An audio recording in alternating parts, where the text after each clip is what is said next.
é de arrepiar. Isso é a torcida do Flamengo, simplesmente a maior torcida do planeta.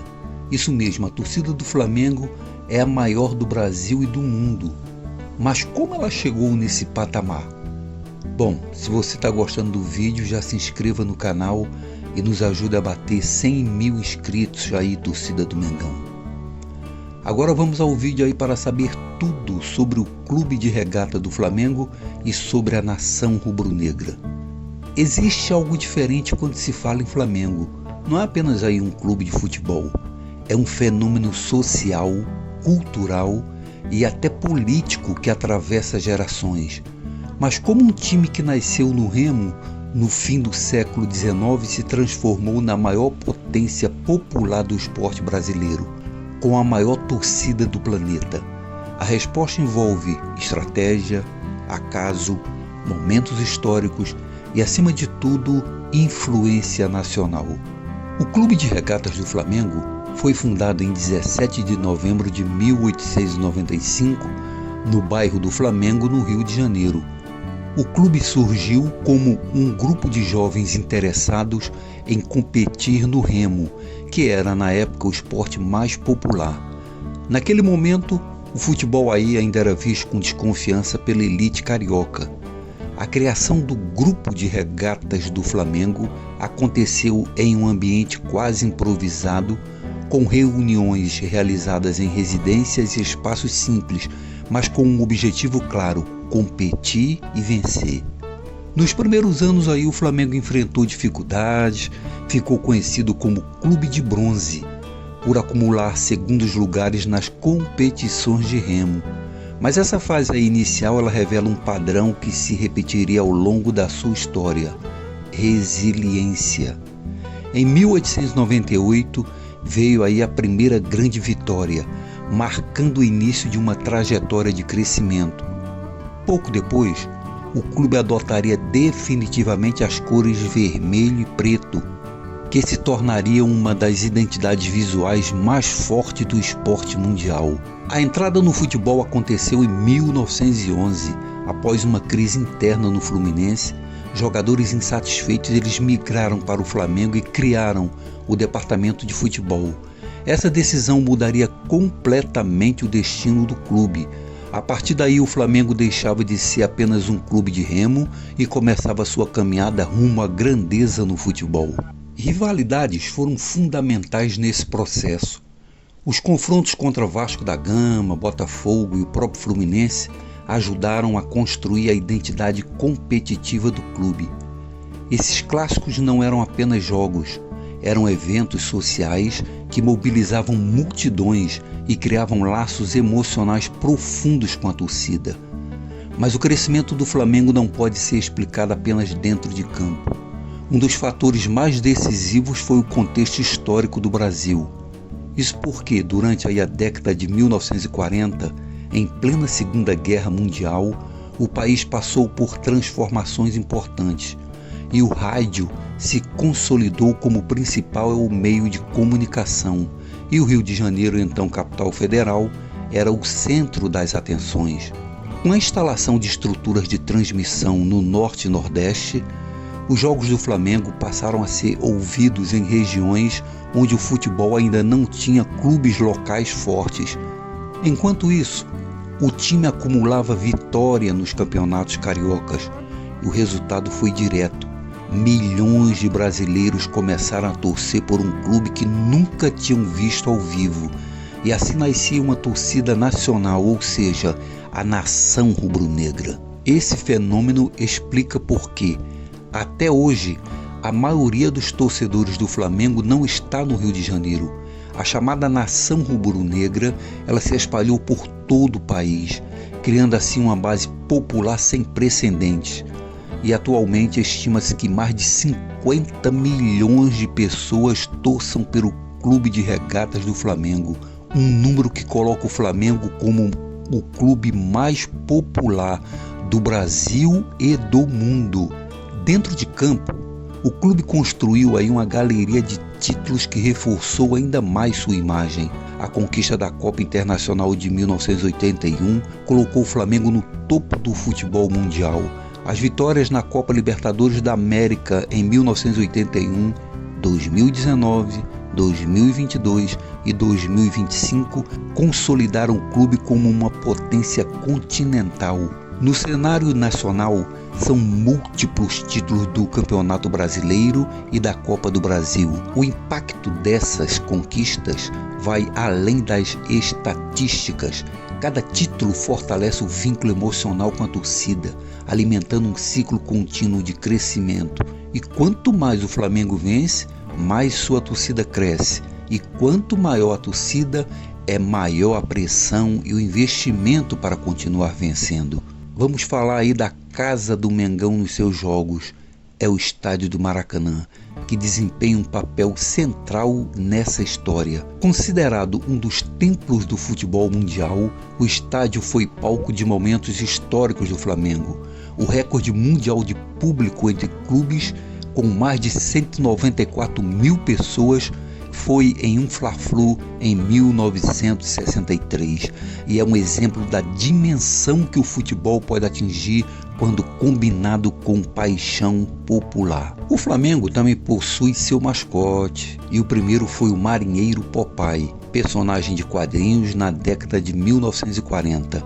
A ideia para o mascote partiu do chargista argentino Lorenzo Molas, que viu no Popeye a força e a persistência do Flamengo, além de sua óbvia ligação com o mar. No entanto, tal mascote nunca foi muito popular entre a torcida do Mengão. E na década de 1960, as torcidas rivais começavam a chamar os torcedores do Flamengo de urubus, que era uma alusão racista à grande massa de torcedores rubro-negros, afrodescendentes e pobres. Tal apelido de cunho ofensivo nunca foi bem recebido pela torcida do Flamengo, até o dia 31 de maio de 1969, que foi em um domingo, quando um torcedor rubro-negro resolveu levar um urubu para o jogo entre Flamengo e Botafogo no Maracanã. Na época, os dois clubes faziam um clássico de maior rivalidade pós-Garrincha, e o Flamengo não vencia o rival fazia 4 anos. Nas arquibancadas, os torcedores do Botafogo gritavam, como sempre, que o Flamengo era o time de urubu. Um torcedor então soltou um urubu na arquibancada com uma bandeira presa nos pés, e quando caiu no gramado, pouco antes do jogo iniciar, a torcida fez a festa, vibrando e gritando: é urubu, é urubu. E o Flamengo venceu o jogo por 2-1, e a partir daí o novo mascote consagrou-se, tomando o lugar do Popeye. E com isso o urubu, o mascote do Flamengo, se tornou um ícone de resistência e identidade. Agora, além do futebol, o clube mantém relevância em outras modalidades. Do basquete, por exemplo, o Flamengo é um dos mais vitoriosos do país, com títulos nacionais e internacionais. Essa atuação reforça sua identidade como clube poliesportivo e amplia ainda mais seu alcance. A sede social do Clube de Regatas do Flamengo, também conhecida como Sede da Gávea ou simplesmente por Gávea, é onde está localizada a sede principal do clube. No local, os sócios podem usufruir do parque aquático, quadras de tênis, o estádio de futebol, ginásios de basquetebol e voleibol, brinquedos, restaurantes, além de ter locais para a realização de festas.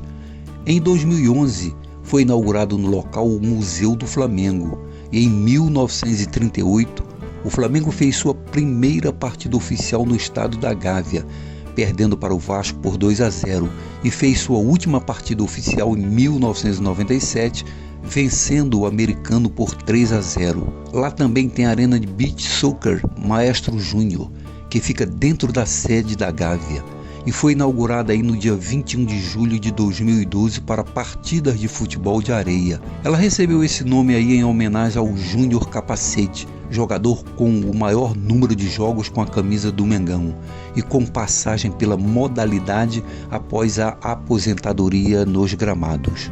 A torcida do Flamengo fez ele ser o clube de futebol mais popular do Brasil, com uma torcida estimada em 52 milhões, o que equivale a 26% da população brasileira. espalhadas por todas as regiões do Brasil. Segundo o levantamento conduzido pela agência de marketing desportivo Gerardo Molina, o Flamengo é, em números absolutos, o clube de futebol com maior número de seguidores em todo o planeta. Em razão da força de sua torcida, é o clube brasileiro que mais recebe valores de direitos de transmissão. Desde 2018, o Flamengo é considerado o clube mais valioso do Brasil. Em 2025, o Flamengo aparece como o 29º clube mais rico do mundo em ranking atualizado da Deloitte, empresa que faz levantamentos de desempenho financeiro de times de futebol, com uma receita impressionante estimada em 2024 de 198,2 milhões de euros. Já quanto ao recorde mundial de público em partidas, foi num Fla-Flu que tivemos 194.603 espectadores na final do Campeonato Carioca de 1963, vencida pelo Flamengo após um empate sem gols. E além do prestígio com o futebol, o Flamengo também se destaca em outras modalidades esportivas, coletivas e individuais, notadamente no remo, no polo aquático e no basquetebol. Neste último, é um dos clubes mais tradicionais do país, tendo a sua equipe de basquetebol masculino conquistado 47 títulos estaduais, 8 títulos brasileiros, um campeonato sul-americano de clubes de campeões, uma Liga Sul-Americana, uma Liga das Américas, uma Champions League Américas e 2 Copas Intercontinentais da Federação Internacional de Basquetebol. É impressionante a relação entre o clube e sua torcida. Diferente de outras equipes, o Flamengo não depende apenas de resultados. Sua torcida permanece fiel mesmo em momentos difíceis, e isso cria uma base emocional sólida, capaz de sustentar o clube em qualquer cenário. Pesquisas recentes mostram que a torcida do Flamengo lidera em diversas regiões do Brasil e mantém presença significativa até mesmo em áreas onde existem clubes locais fortes. Não se trata apenas de quantidade, mas de distribuição geográfica. Críticos frequentemente questionam esses números, sugerindo que parte da torcida seria formada por simpatizantes. No entanto, estudos indicam aí que o percentual de torcedores não enganjados é relativamente baixo comparado a outros clubes, e isso reforça a ideia de que a maioria dos flamenguistas possui, de fato, uma ligação real com o clube. A média de público nos estádios também confirma essa força. O Flamengo lidera rankings de presença em jogos e partidas da maioria dos maiores públicos da história do futebol brasileiro. Em muitos casos, a torcida é apontada como um fator decisivo para o desempenho da equipe. Em 2007, o clube tomou uma decisão simbólica. Aposentou a camisa número 12 em homenagem à sua torcida. A mensagem era clara: o torcedor não é apenas espectador, mas parte ativa do time. O termo Nação Rubro-Negra não surgiu por acaso. Ele reflete a dimensão social do Flamengo. Trata-se de uma comunidade que ultrapassa fronteiras regionais, econômicas e culturais. Pessoas aí de diferentes origens se conectam por um sentimento comum. A torcida rubro-negra tem a melhor média geral de público em jogos do Campeonato Brasileiro, terminando por 11 vezes na frente. Detém o recorde de participações nos maiores públicos da história do futebol brasileiro. Dos 244 maiores públicos já registrados, a torcida teve participação direta em 103, à frente do Vasco, que é o segundo no ranking, com 58 participações. No Campeonato Brasileiro de Futebol, dos 10 maiores públicos, a torcida do Flamengo registra participação em 6 jogos, sendo detentora do recorde de público do torneio em partida realizada contra o Santos em 29 de maio de 1983 no estádio do Maracanã, com a presença impressionante de 155.523 pessoas. No fim das contas, o sucesso do Flamengo não pode ser atribuído a um único fator. é o resultado de uma combinação rara: história, conquistas, contexto histórico, comunicação de massa, identidade popular e gestão de marca. O Flamengo não é apenas o clube com a maior torcida do mundo e do Brasil, é o clube que melhor entendeu como transformar futebol em fenômeno nacional.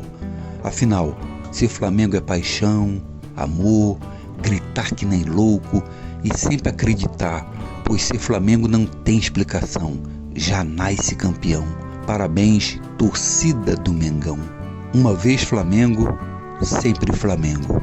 Agora se inscreve aí no canal e nos torna aí campeões em inscritos. Até o próximo vídeo.